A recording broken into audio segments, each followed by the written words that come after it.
Hello friends, welcome to my channel diva styling creator. आज इस video में हम बहुत ही आसान तरीके से पैंट प्लाजो की कटिंग सीखेंगे। अगर आपको वीडियो अच्छी लगे तो लाइक, शेयर और कमेंट करना बिल्कुल भी मत भूलिएगा। और अगर आप पहली बार मेरे चैनल पर आए हैं तो चैनल को सब्सक्राइब कर लीजिए सो दैट आपको आने वाली सारी वीडियो की नोटिफिकेशन टाइम पर मिल सके। मैं इसमें इसी तरह के डिज़ाइनिंग और स्टिचिंग की वीडियोज़ डालती रहती हूँ। तो चलिए अब हम वीडियो को शुरू करते हैं। सबसे पहले हम 2.25 मीटर फैब्रिक लेंगे और उसे डबल फोल्ड करेंगे। आप बंद और खुली साइड किसी भी साइड रख सकते हैं। अब हम ऊपर से एक स्ट्रेट लाइन ड्रॉ करेंगे ताकि कपड़े में अगर कोई कान है तो वो निकल जाए। अब हम अपना मेजरमेंट कंसिडर करते हैं। हमारे केस में लेंथ 35 है, हिप 40 है, वेस्ट 36 इंच है और जो मोरी है वो 13 इंच है। अब हम सबसे पहले लेंथ को कंसिडर करेंगे। लेंथ को मार्क करने के लिए हमने ऊपर से 1 इंच छोड़ना है और 35 पर मार्क करना है। इसी तरह से हम यहाँ पर भी मार्क कर लेते हैं। ऊपर से 1 इंच छोड़कर 35 पर मार्क करेंगे और इन दोनों मार्क्स को हम ज्वाइन करेंगे। हमें नीचे से 3 इंच का मार्जिन लेना होता है फोल्ड करने के लिए, बट मैं इस केस में नहीं ले रही हूँ क्योंकि मैंने नीचे डिज़ाइन को अटैच करना है। अगर आप बिना डिज़ाइन का बना रहे हैं तो आप मार्जिन लेंगे।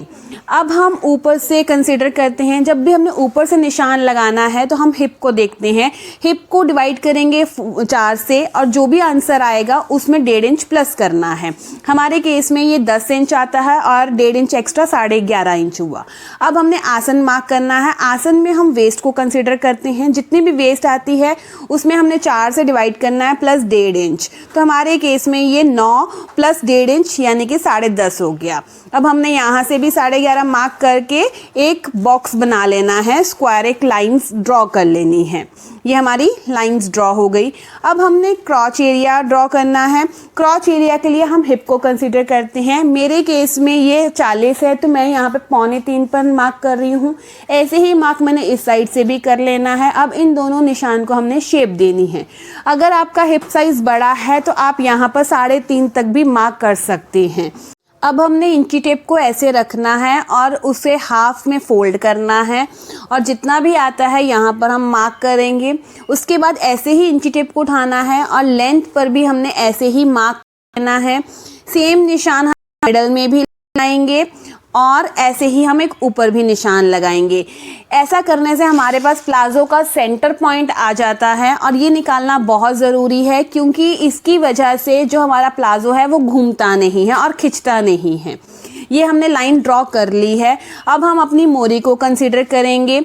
हमारे केस में जो मोरी है वो 13 इंच है। उसे हमने 2 से डिवाइड किया तो 6.5 आई। 6.5 को हमने इस तरह से फोल्ड करना है और यहाँ से हम निशान लगाएंगे सेंटर से और दूसरी साइड में भी हमने इस तरह से मार्क कर लेना है। ये अब हमारा निशान लग चुके हैं। अब हमने इस निशान को और इस निशान को शेप पट्टी की हेल्प से ज्वाइन करना है। ये हमने इसे ज्वाइन कर लिया है। अब हम दूसरी साइड के निशान को भी शेप देंगे। इस तरह से शेप पट्टी को रखेंगे और ये शेप दे दी हमने। अब हमने हिप की भी शेप देनी है तो पट्टी को इस तरह से रखेंगे और इस तरह से हमने हल्की सी शेप देनी है ताकि हमारा प्लाजो लूज़ ना लगे। अब हम इसे कट कर लेते हैं। फ्रेंड, अगर आपको ये वीडियो अच्छी लगे तो लाइक, शेयर और कमेंट करना बिल्कुल भी मत भूलिएगा। और अगर आप हमारे चैनल पर पहली बार आए हैं तो चैनल को सब्सक्राइब कर लीजिए ताकि आपको सारी वीडियो की नोटिफिकेशन मिलती रहे।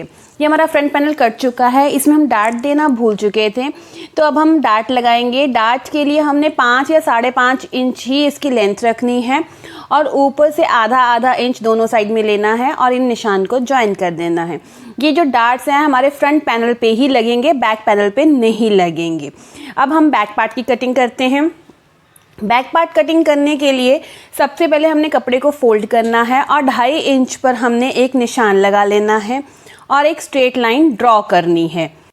इस तरह से लाइन ड्रॉ करने के बाद अब हम फ्रंट पैनल अपना इसके ऊपर बिछाएंगे। फ्रंट पैनल इसके ऊपर बिछाने के बाद हमने सबसे पहले क्रॉच एरिया पर एक स्ट्रेट लाइन ड्रॉ करनी है। फिर हमने 1 इंच का मार्जिन लेकर हमने नीचे लेंथ पर मार्क करना है और जितना पहले क्रॉच एरिया लिया था यानी कि 3.25 उतना ही एक्स्ट्रा 3.25 हमने क्रॉच एरिया और लेना है। अब हम एक पुराने क्रॉच एरिया से एक स्ट्रेट लाइन ड्रॉ करेंगे और उस लाइन को अपने न्यू क्रॉच एरिया के साथ शेप देंगे। मार्क होने के बाद इस निशान को इस निशान के साथ शेप पट्टी की हेल्प से हम मिलाएंगे।